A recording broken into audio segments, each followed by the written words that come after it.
5장 40절. 5장 40절 다 같이 한 목소리 읽겠습니다. 또 너를 고발하여 속옷을 가지고자 하는 자에게 겉옷까지도 가지게 하며. 네, 여기까지. 이 한 절 속에서도요, 그냥 문자적으로만 봐도 문자적으로 이해할 수가 없어요, 이것은. 옷 때문에 누가 고발을 할 사람도 없을 거고, 또 속옷을 가지고자 하는 자에게 또 겉옷까지 준다라는 말도 안 되잖아요. 그죠? 그러니까 여기에는 분명히 하나님의 그 주님의 하시고자 하는 의도의 말씀이 들어있는 것이죠.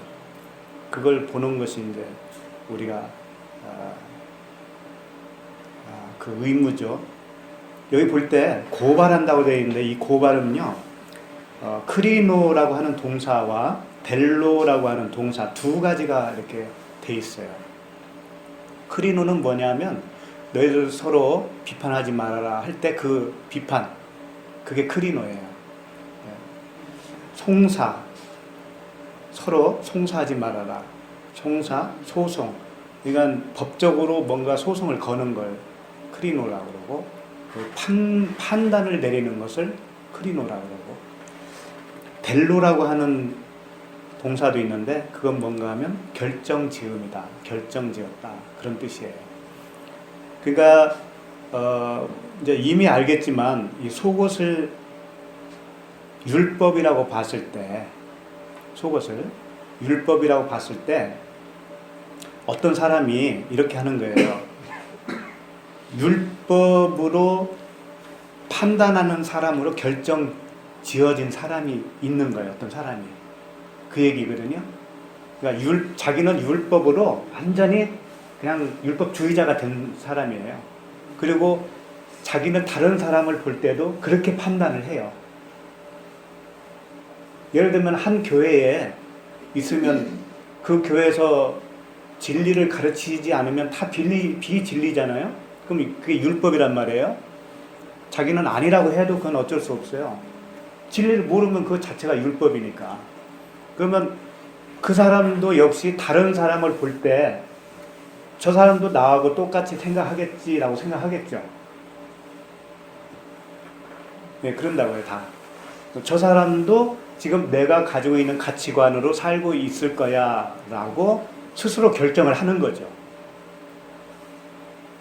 그러니까 같은 동료의식을 느끼는 거죠. 그러니까 그런 사람이 나에게 속옷을 달라고 하면 라고 하는 거예요. 고발을 했다 그런 얘기가 아니고 그렇게 나를 판단하고 있는 것 자체.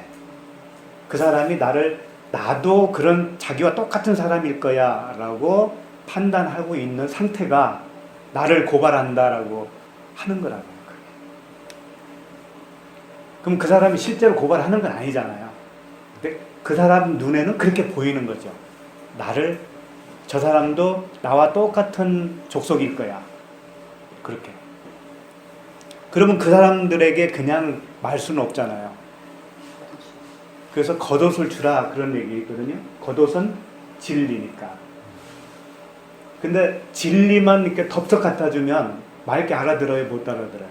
못 알아들어요. 그러니까 속옷도 주고 겉옷도 주라 그런 뜻이라고. 그러니까 율법은 지금 당신이 사실은 진리 모르는 상태인데 율법은 이러이러하기 때문에 하나님 주신 거야.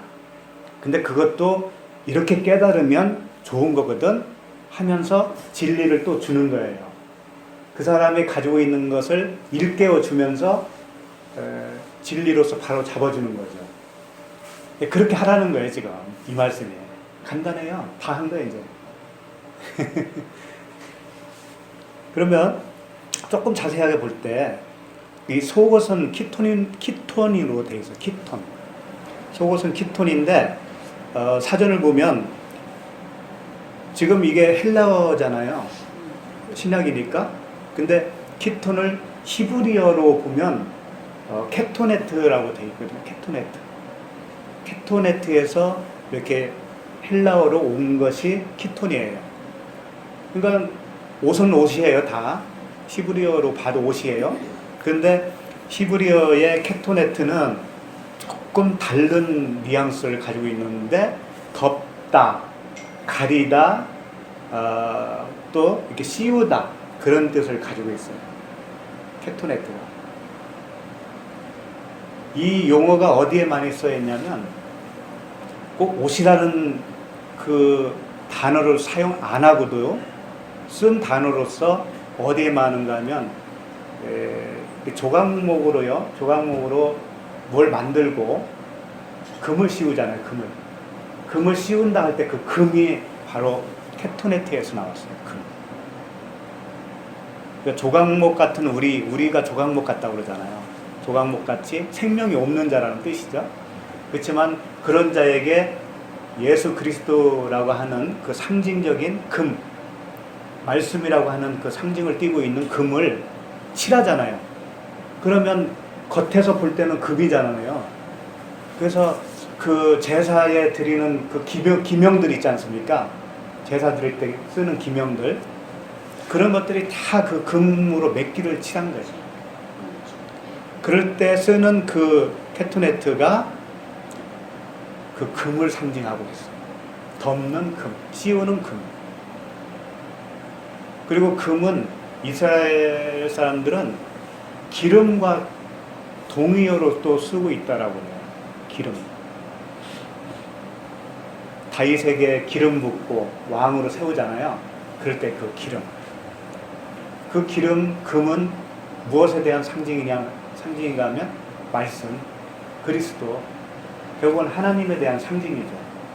그러니까 기름 부었다라고 하는 것은 그에게 하나님이 그에게 들어갔다는 얘기죠. 하나님의 권위가 들어갔다. 말씀이 그에게 함께 한다. 그런 거예요. 그런 말씀이에요.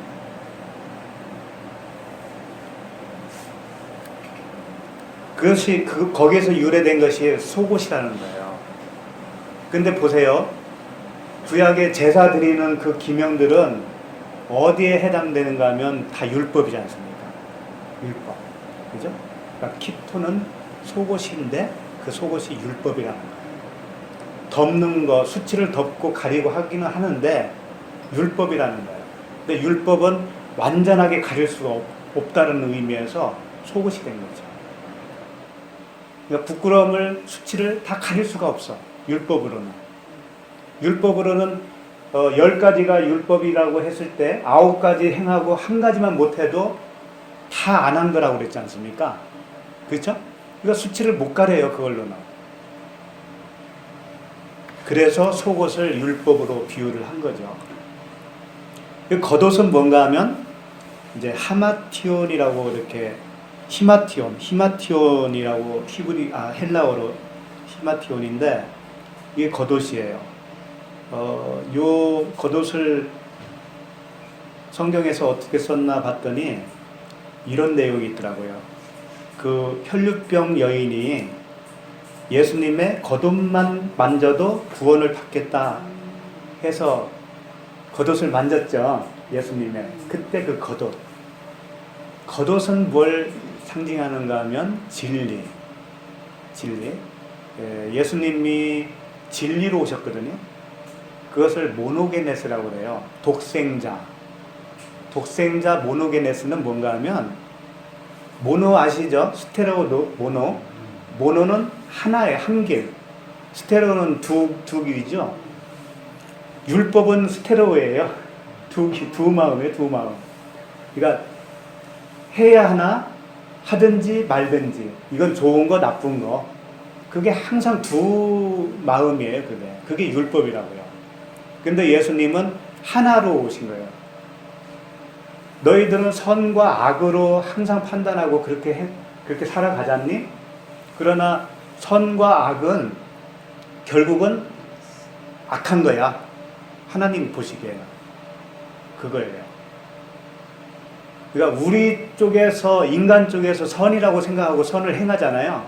근데 하나님이 보시기에는 그것도 악이라고, 똑같은 거라고. 그러니까 진리는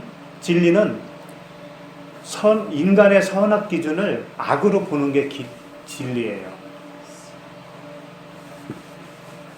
그래서 그걸 독생자, 하나의 진리를 가지고 온 자, 그런 의미에서 독생자 모노게네스라고 하는데, 그 모노게네스, 진리를 입고 오신 그분의 그 겉옷을 만졌다고 하는 것은 그 진리이신 그분을 고쳐주셨다라고 하는 것이죠. 혈류병의 그 근원이 곧 말랐다 막 이러잖아요.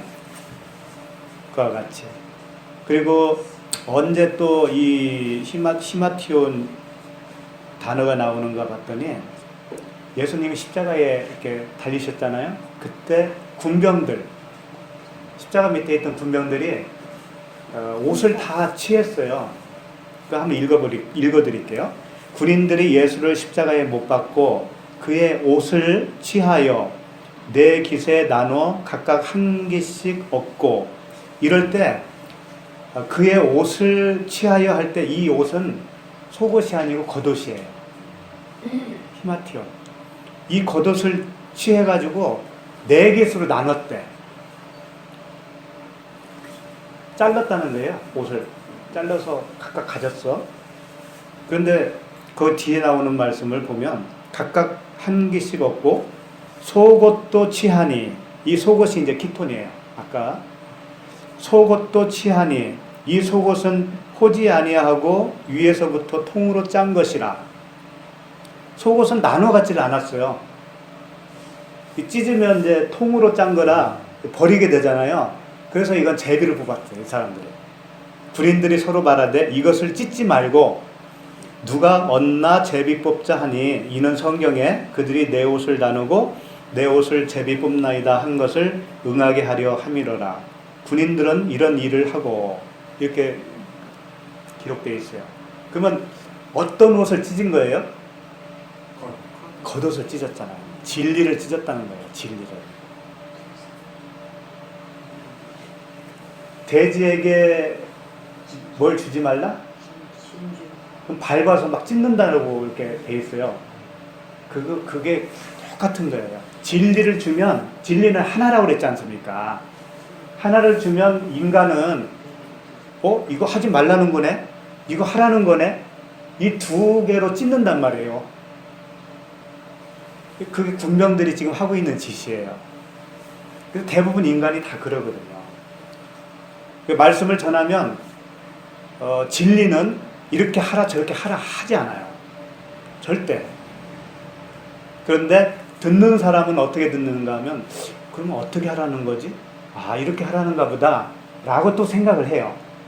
그게 진리를 찢는 모습이에요. 그게 돼지가 밟아서 이렇게 찢는 거예요. 산산조각 내는 거예요.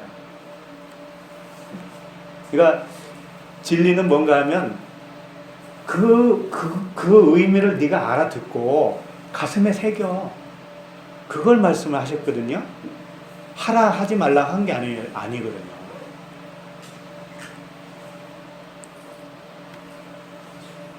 그리고 또 한 군데 이렇게 보니까 어느 임금이 자기 아들 혼인잔치를 베풀었어요. 그리고 이제 많은 사람들 이렇게 초청을 했는데 이리저리 바쁘다고 핑계대고 안 왔어요. 그러니까 또 임금이 어떻게 해요? 막 화가 났다고 했어요. 노해가지고, 그러면 길거리 가서 막 이렇게 데리고 와. 아무나 막 데리고 와. 막 저런 자, 병자 막 다 데려오라 했죠. 그래가지고 예복을 입혀서 잔치상에 딱 앉혔네. 그런데 이렇게 보니까 한 구덩이에 앉아있는 친구가 있는데 예복을 안 입었어, 옷을. 그러니까 그 임금이 어이 친구여, 어인일로 예복을 안 입었니? 이렇게 이제 질문한 거죠. 그랬더니 옛날 버전에는 유구무원이거든 이렇게 써있어요. 유구무원이라고 써있어요. 여기 보면 이르되 친구여 어찌하여 예복을 입지 않고 여기 들어왔느냐 하니, 그가 아무 말도 못하거나, 아무 말도 못했대요. 근데 이 원어로 보면 입이 없다라고 돼 있어요. 말을 못한 것 정도가 아니고 입이 아예 없어. 입이 없어서 말을 못하는 거야. 그 얘기는 그 속에 진리가 없다라는 거죠. 아예 진리가 없기 때문에 그 속에서 나올 게 없는 거예요. 임금이 사원들에게 말하되 그 손발을 묶고 바깥 어두운 데에 내 던지라. 거기서 슬피 울며 이를 갈게 되리라 하니라. 이 사원들에게 이제 쫓아내라고 한 거잖아요. 근데 그냥 쫓아낸 게 아니고요. 뭘 묶으라고 그랬죠? 손발을 묶어. 손발이 뭐예요? 상징이에요. 율법 행함이잖아. 그죠? 율법 행함이에요. 손발이에요. 그걸 상징하고 있어요. 그걸 묶으라는 거예요. 묶어서 바깥에 버리라는 거죠. 그랬을 때 슬피 울며 이를 갈 거다. 그러니까 이제 두 가지로 생각할 수가 있죠. 먹을 게 없는데 이빨만 갈고 있는 상태. 자기는 먹고 있다라고 생각하는데 그게 율법이고 진짜 음식이 아니고 공갈빵이기 때문에. 또 하나는 내가 이렇게 하면 받아줄 줄 알았는데 하나님이 안 받아주거든. 인정을 안 하거든. 그러니까 억울해서 이를 팍팍 간다. 그런 의미도 있을 거고. 그런 거예요. 그러니까 우리는 그 겉옷을 입어야 됩니다. 그 겉옷이 그리스도의 옷을 입어라 그러지 않습니까? 그리스도가 그 겉옷이고 진리고 그래요. 그 계시록에 보면 그걸 피 묻은 옷 이렇게 또 표현도 해요. 피와 물과 성령은 하나라고 그랬거든요. 그러니까 피가 묻어있는 옷이라고 하는 뜻은 진리의 옷이라는 얘기예요. 네? 어디 가서 그리스도 예수님의 피를 어디서 묻혀볼 수 있습니까 우리가? 네? 그 보혈로 씻음 받으라고 그러지 않습니까? 그래서 어느 분은 기도할 때 보혈로 하면서 주문 외우듯이 하는 분도 있죠. 많이 들어보셨죠? 많이 했죠. 했죠? 네. 그 보혈이 뭐예요? 그게 진리라고요. 진리. 성령. 똑같은 거라니까. 하나라고 그랬다니까. 또 보혈을 어디 가서 보혈을 가져와 우리가. 말씀이에요, 말씀. 피 맞은 피는 생명이다.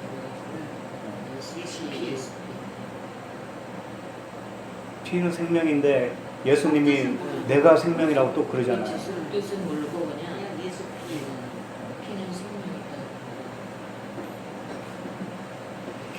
그러니까 결국은 말씀은 어디로 몰아가냐면 율법과의 전쟁이에요, 사실은. 율법과의 전쟁. 율법은 내가 하겠다라고 하는 거지 않습니까? 그럼 내가 살아 있어야 하잖아요. 응? 그럼 내가 살아 있어야 할 수 있는 것이 율법이라니까요. 그 말씀은 그것을 죽이라고 하는 거고, 너는 할 수 없는 거야. 그걸 인정해. 그걸 받아들이는 것이 진리야. 그래서 이제 오늘 말씀 이렇게 간단히 봤습니다. 그래서 이제 우리 모두가 먼저 그리스도, 성령, 그 진리의 옷을 입고, 그 진리의 옷은 말씀이에요. 또 말씀. 그 말씀은 나를 부인하고 나를 부인시키시고, 그러면 내가 부인을 하면, 그 말씀에 의해서 부인을 하면, 그러면 내가 십자가를 진 거예요. 죽은 거라고요. 그걸 그리스도와 함께 죽었다라고 하나님이 보시는 거고, 다르게 표현하면 목배임을 당해야 됩니다. 목배임. 계시록 20장에 보면 예수의 증언함과 말씀 때문에 목배임을 당한 자들, 그들이 천년 동안 왕노릇 한다고 이렇게 돼 있어요. 그러면 예수의 증언함이 뭐겠어요? 예수의 증언함은 그분이 오셔서 하신 말씀 또는 모든 표적들, 그게 예수님의 증언이에요. 그게 뭘 보여주시는가 하면 진리를 보여주시고 진리를 선포하신 거잖아요. 그 예수님이 하신 모든 것이 나를 죽이는 거라고요. 예수님이 바리새인과 서기관을 독사의 뭐라고 그러죠? 자식이라고 그러죠. 조금 심하게 하면 새끼라고 그러죠. 예수님은 항상 그 율법에 대해서는 단호합니다. 다른 것보다도. 그 예수님이 하시는 모든 그 말씀과 증언으로 인해서 내가 목배임 당하면 내가 말씀이 되는 거라니까. 내가 말씀이 되는 거예요. 목배임 당하고 그리스도라고 하는 그 말씀이 나의 머리가 되는 거니까. 표현은 이렇게 저렇게 다 다르게 하지만 다 같은 내용이거든요. 결국은 우리는 십자가로 몰아가요. 말씀이. 결국은 십자가에 몰아가서 죽이는 거예요, 우리가. 죽이면 그게 다 이루었다가 되는 거고. 우리가 먼저 그 진리의 옷을 입고 또 다른 사람에게도 속옷, 그 율법, 그것도 주고 또 겉옷, 진리도 주라. 그렇게 할 수 있는 모두가 됐으면 좋겠습니다.